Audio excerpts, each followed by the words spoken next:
Over the last couple of years, there's been an endless number of videos with tens of millions of views showing how Penguinz0, aka Charlie, aka Moist Critical, has destroyed a countless number of YouTubers' careers. In most of the situations, the YouTubers decided to beef with Critical, but quickly realized that they had bitten off more than they could chew, which more often than not ended in the stated YouTuber losing their entire career.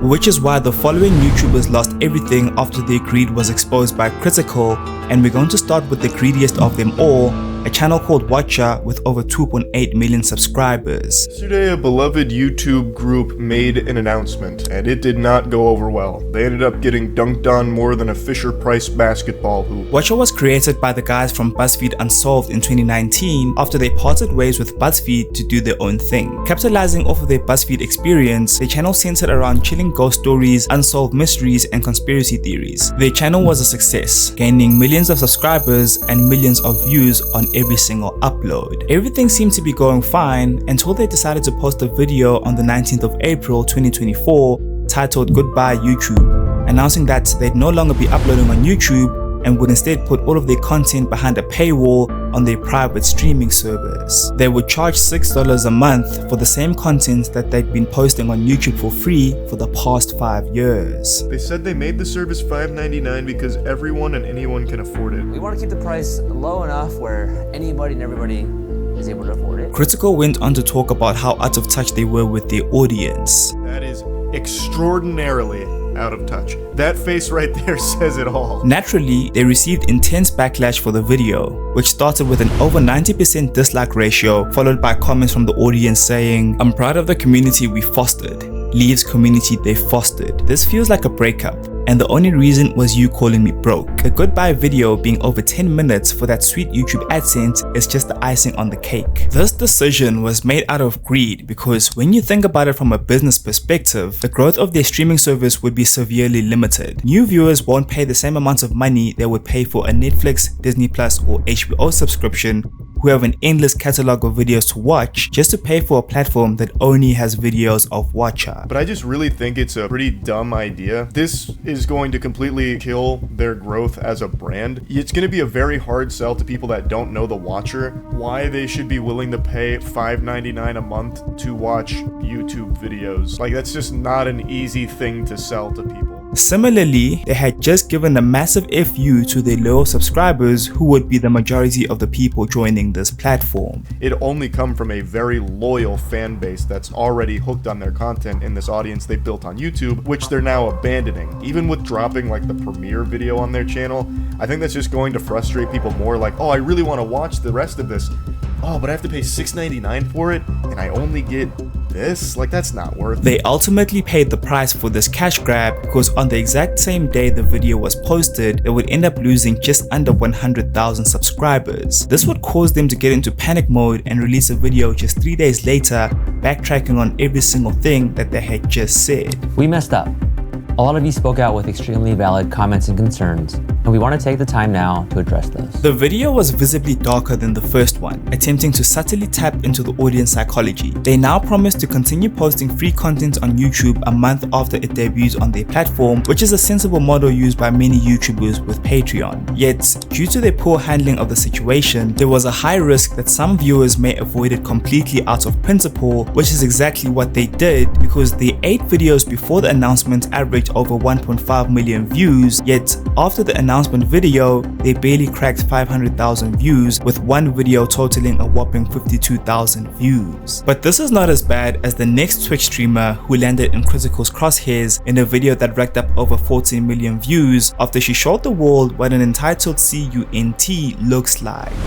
She is the most standoffish, unlikable person on that platform. Bad Bunny went viral when multiple clips of her demanding donations and subscriptions from her viewers started to surface. I haven't got a donation or a sub for an hour. What the an hour when I fucking working for free? The videos were so cringe that Critical didn't even want to mention her name in his video, so that she could not even benefit from the negative publicity. Now, I'm not going to mention this streamer by name because I'm pretty sure she loves negative publicity. She does fucked up shit all the time just to get her name out there. Bad Bunny was a former graduated scientist who decided to come onto Twitch to start streaming. She then decided that she was going to demand that her mostly male audience gave her donations, and if they did not comply, she would make sure that she rages and begs them for donations until they finally caved in.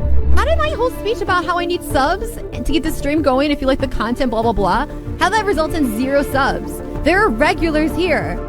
$5 a month. How do you have hours of time to watch me and not $5? She's moaning about people not having $5 while she's begging for $5. She's the type of person to cheat on her boyfriend and then say he's in the wrong. Not only was she an entitled SOB, but she also had the audacity to call her audience leeches for consuming her content for free without subscribing to her Twitch page. Expecting blah, blah, blah. How are you consuming this free entertainment? It's because other people actually provide money so you can be a cheap ad. Other people provide money because they're generous and they see like a thing that they want to support, and then you leech. If you're watching Twitch as a non-donating, non-sub, you are leeching. In the same video she called her audience leeches, she was caught streaming a YouTube video whilst using an ad blocker, which led to a tweet from Ellen Champ which said, "Hey Bad Bunny, you called out viewers as leeches if they don't donate or sub onto your Twitch while you have an ad block running on a YouTube video. Hypocritical. GTFO. Isn't the point of Twitch to foster a healthy community of paying and non-paying viewers,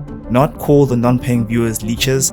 That's pretty crazy really." In 2022, Bad Bunny rebranded and changed her name to Kira Chats in order to distance herself from her past, but to also avoid confusion with the popular Puerto Rican rapper Bad Bunny. She also started talking about political content, which was a move that backfired because on the 11th of December 2023, Kira Chats aka Bad Bunny was banned indefinitely from Twitch for supporting terrorism after she shared a video about Palestine. In a recent video where she was talking about her next steps, she was now more humble and no longer as aggressive and entitled as she was before. And this is probably because she most likely would have to return to a 9-to-5 job. I can do like a longer chat with y'all about like what my next steps are gonna be. I'm thinking about moving into like actually like a job and nonprofit. I've been looking at some things. Her career took a complete nosedive as she now transitioned permanently to be on OnlyFans while she bent over for money.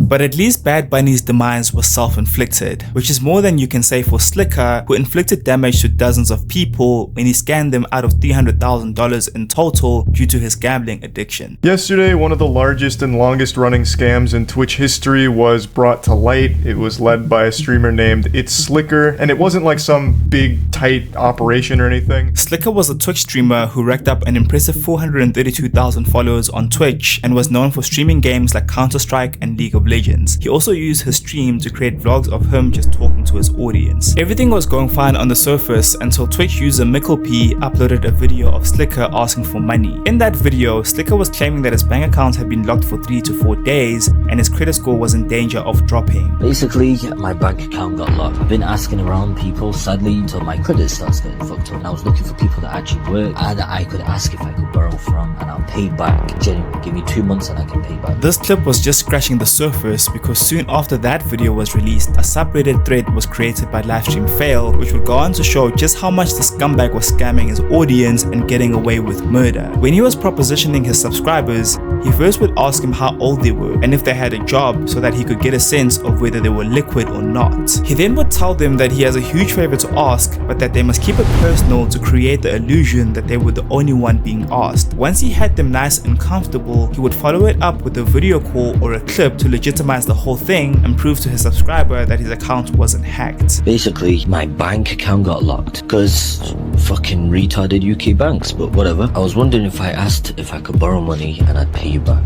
I'd even give you extra. He would tell everyone the same sob story over and over and over again. Hey, I just recently got into some thing with my bank. Basically, my bank account got locked. This has happened for like 3-4 days. Yo, Mo, I'm not hacked, my bro. I'm not. And would even go as far as swearing on his own mother and on his religion. Listen to me, Helly. I swear, I'm a Muslim? I swear on the Quran, I ain't lying. I won't scam on my mum's life, on my mum's life. I'm not lying. Please, on my mum's life. I promise to God, I'll have you month by month on my mum's life. On my mum's life, I'm not, bro. On my mum's life, I'm not. This video came from CoffeeZilla's investigation, which had comments such as, "Dude's name is Slicker. He said it himself. My dad has cancer, and hearing about how he scammed this girl who was going through chemo, who was his friend, I had to take a second to control my anger and not hit something. Slicker deserves everything that comes to him. I hope he gets exactly what he deserves. Piece of trash." Slicker did not discriminate. Whether you were a sub with 300 pounds or a streamer with $27,000, he would scam you just the same. The only difference was that he would adjust the sob story from electricity bill to tax bill depending on how liquid you were. Slicker finally went live on Twitch to address the allegations and admitted that he had lied about everything and that the money he borrowed went straight into his gambling addiction. I'm not asking for forgiveness, but every single day I felt guilty. I don't know what to say to the people I borrowed from. I started to gamble with money, basically all my Twitch money. Even them times I wouldn't even have them.